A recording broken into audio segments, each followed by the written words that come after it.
Continuamos en Perfil, estamos conversando con el abogado Nelson Marín Pérez, especialista en Derecho Administrativo, también tiene conocimiento en otras especialidades, y estábamos tocando el tema de la burocracia, del maltrato al funcionario o de los tratos no oportunos, la eficacia mediante el acto eficaz que debe emitir la administración y sobre todo tomando en cuenta que el sujeto, en este caso débil jurídico al que proteger, es el ciudadano, que es una parte esencial del Estado. Ese ejemplo que poníamos, que muchas veces la burocracia trae como consecuencia retardo en las decisiones y entonces alejan a la persona de la decisión. Ese ejemplo que poníamos en el segmento anterior, la señora incluso recomendada la someten a un proceso en el que a lo mejor cansada, molesta, frustrada, se va y no tiene la respuesta, cuando la respuesta es una sencilla medida: sí, vaya al hospital tal para que la operen, para que le den una solución de un problema mucho más grave que lo que puede suscitarse en el momento determinado, en que tengo la oportunidad de resolver el problema. Sí, es que constitucionalmente todos nuestros derechos están protegidos. Lamentablemente en la práctica se ven cercenados de una u otra manera. Y hay desasistencia jurídica, inclusive para muchas personas.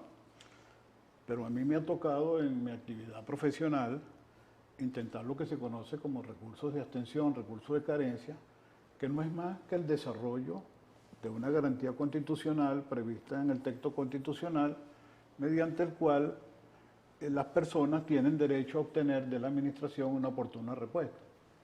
La administración debe responder en un lapso que establece la Ley de Procedimiento Administrativo, debe responderle sí o no al administrado, al ciudadano. Y de no hacerlo, esas personas tienen a su mano recursos para obligar a la administración a que le responda a través de un recurso que se conoce como recurso de carencia o recurso de abstención, donde se le ordena a la administración respóndale a ese ciudadano en cuanto a la petición que le está haciendo. Es lo que se conoce como el derecho de petición y obtener oportuna respuesta.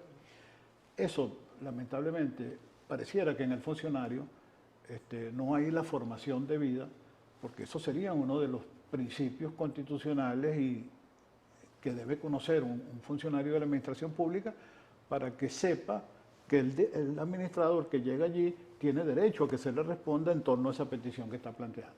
Ahora, ¿cuál podría ser la solución?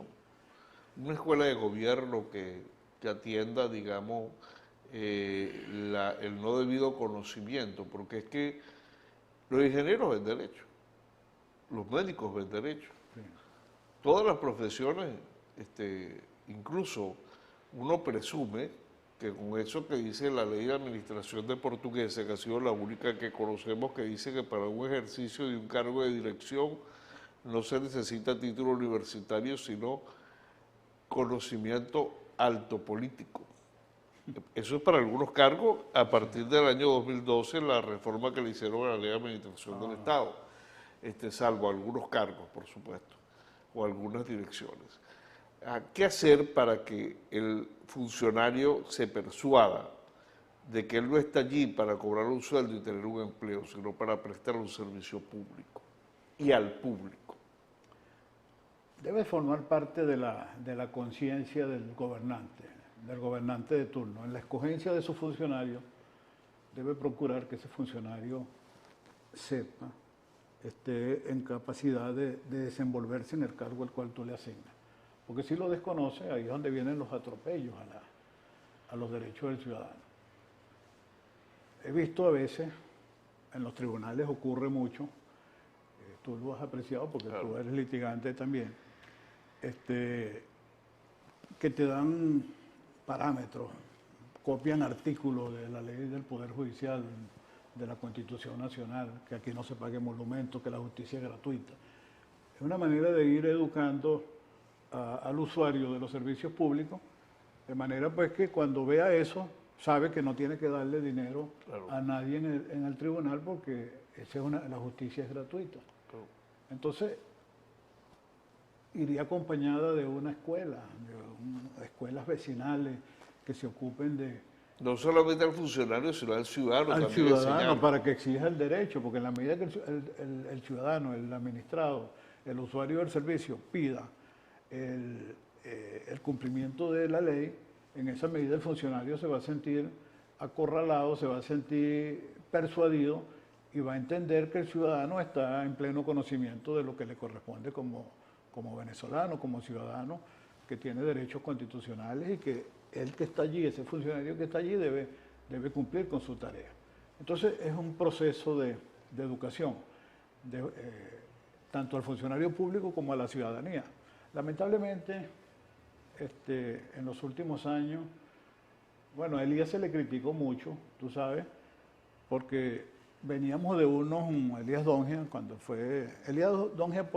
fue electo gobernador, a propósito, 1989. a propósito de la descentralización administrativa que generó en el país muchas expectativas, porque veníamos de unos gobernadores designados a dedo y los compromisos eran fundamentalmente políticos, pero en el caso de estos gobernadores, producto de la elección popular, producto de una descentralización que estaba en marcha, que estaba en curso, esos gobernadores se vieron obligados a colocar en los cargos claves de dirección a profesionales calificados, de modo pues que la gestión pudiera enmarcarse y enrumbarse en función de esos retos que tenía la democracia vinculados con la descentralización administrativa. Recuerda que veníamos de un Estado centralizado, entraron en una descentralización y eso dio pie a que justamente esos gobernadores eligieran los mejores colaboradores. Uno que sí otro se filtró con designación política y porque hubo resistencia en los partidos, obviamente. Los partidos querían colocar personas con quien habían compromisos de orden político, porque eran dirigentes, porque eran personas ligadas muy al partido. Y cuando empieza Elías Dongia a designar funcionarios, directores, algunos inclusive sin ninguna vinculación política con Acción Democrática partidista, eso también le generó a Elías algunas incomodidades que luego se fue entendiendo que era necesario porque los retos eran otros, eran distintos, había un compromiso con esa descentralización administrativa que venía a romper con un esquema que iba en beneficio de los estados porque eso pasaba por transferencia de servicios públicos, encomiendas, había que crear institutos para descentralizar algunos servicios. Aquí en Portuguesa ocurrió con el deporte, con salud, con nutrición, etcétera. De modo pues que, y además de los que se crearon, Fundación Transporte Rural, que estaba acompañada con Protección Civil se logró también esa transferencia. Con Protección Civil claro. También se logró esa transferencia de competencia y eso generó obviamente un trabajo profesional para ver la conveniencia o no de esa descentralización. De modo pues que había que asumir un servicio que verdaderamente tú lo pudieras prestar. Pero había también un respeto en las relaciones incluso interpartidistas, porque personas que pertenecían a otras instancias partidistas también entendían, se sentían persuadidos de eso, muchas veces hasta más que los que pertenecían a la organización política que estaba en el poder. Entonces, pero es un tema que todo lleva a la educación política. Necesariamente. La educación política, el interés superior del Estado, la responsabilidad de gobierno, el respeto a las normas, pasa por todos esos detalles que hacen un todo, pero que en definitiva van dirigidos al ciudadano. Estamos conversando con el abogado especialista en Derecho Administrativo Nelson Marín Pérez. Nosotros en Perfil vamos a cumplir unos compromisos de publicidad, ya regresamos.